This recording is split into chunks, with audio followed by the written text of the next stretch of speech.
So what's really going on with free speech on America's college campuses? Today we're going to jump right into a massive new report from FIRE. That's the Foundation for Individual Rights and Expression. They talked to over 55,000 students at 254 different colleges to get the inside story. All right, here's the game plan. First, we'll look at the big picture, this whole culture of caution. Then we'll get into the actual rankings, the leaderboard. We're going to pit the best schools against the worst, figure out what makes them so different, and then wrap it all up by talking about why any of this is actually important. Okay, let's get into it. Before we start naming names and looking at specific schools, we really need to understand the larger environment. What's the general feeling for students across the country right now? This is the million-dollar question, isn't it? We can talk about policies all day, but what really matters is how it feels on the ground. Do students feel like they can actually say what they think? Well, the data hits us with a pretty big number right away, 56%. That's more than half of all students surveyed, and they're worried about torpedoing their reputation just because someone might misunderstand something they said. Think about that. It's like a cloud of anxiety hanging over every conversation. And that anxiety, it's not just a feeling. It has real-world consequences. The report shows that 1 out of every 5 students, that's 20%, admits they frequently just keep their opinions to themselves. They're worried about how other students, or maybe a professor, or even the administration will react. So yeah, this definitely sets the stage for a culture of caution. And now for the main event, the leaderboard. Using all that data from those 55,000-plus students, FIRE ranked 248 colleges to build this giant list of the best and the absolute worst places for free speech in the country. So, who's at the top of the heap for 2024? Drumroll, please. It's Michigan Technological University. They pulled a score of 78 out of 100, which actually earned them the only good speech climate rating in the top 5. So a big shout out to everyone at Michigan Tech. Now let's go to the complete polar opposite end of that list. At rock bottom is Harvard University, ranked dead last with a jaw-dropping score of 0.00 and an abysmal rating. But wait, it gets crazier. The report actually notes their real score was negative 10.69. That's, well, it's way, way below average. So you've got Michigan Tech way up here and Harvard way down there. What is the actual difference between these places? To figure that out, let's put the top 5 schools right next to the bottom 5 and see what shakes out.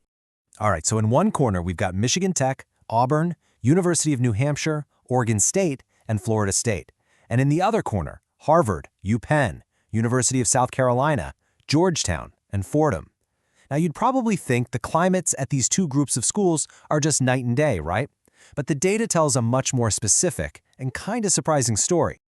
And here it is, the first big twist in the report. When you ask students from both groups, the top schools and the bottom schools, how comfortable they personally feel sharing their opinions, their answers are almost the same. So, if it's not about personal comfort, what is the real dividing line here? This is where the real difference pops up.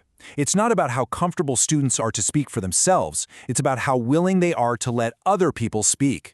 At the top schools, there's a pretty even-handed tolerance for different speakers. But at the bottom 5 schools, a huge bias appears. Students there are way more likely to be okay with a controversial liberal speaker than a controversial conservative one. And that difference in tolerance also shows up in how students feel about protest tactics. Check this out. At the top schools, almost 80% of students say using violence to stop a speech is never okay. But at the bottom schools, that drops all the way down to 68%. You see the same gap when it comes to shouting down speakers or blocking people from getting into an event. The tolerance for shutting down speech is just way, way higher at those bottom-ranked schools. So we've seen this clear split in how students think about tolerance and disruption. But how does that turn into actual events that shape a campus's reputation? Let's zero in on the really big deciding factors. Okay, get ready for this number because it is pretty wild. 81%. That's the success rate for attempts to get speakers disinvited or professors sanctioned at the 5 worst-ranked schools. Let me say that again. When someone tries to shut down speech at one of these universities, it works more than 4 out of 5 times. And just look at the raw numbers here. This isn't just 1 or 2 bad incidents. Georgetown had 10 attempts. Harvard had 9 attempts that led to 7 sanctions. And get this, at the University of South Carolina, UPenn, and Fordham, the success rate was 100%. Every single attempt worked. And that right there brings us to what might be the single biggest factor. Controversies pop up everywhere, even at the best schools. What really matters, what the report makes crystal clear, is how the administration reacts. The top-ranked schools, they tend to step up and defend speakers, citing free expression. The bottom-ranked schools, they're much more likely to just give in to the pressure. It all comes down to institutional backbone. So we've waded through a ton of data here. What's the bottom line? What are the big things we should really take away from this year's rankings? Okay, here it is boiled down. First, this whole culture of self-censorship is everywhere. It's a national problem. Second, the big split between good and bad schools isn't about how comfortable students feel speaking, it's about how willing they are to listen to others. Third, if students are okay with disruptive protests that shut down speech, that's a huge red flag.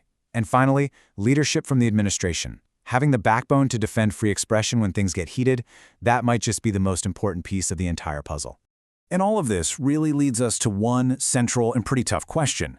What should be the top priority on a college campus? Is it to protect the free exchange of ideas, no matter how challenging?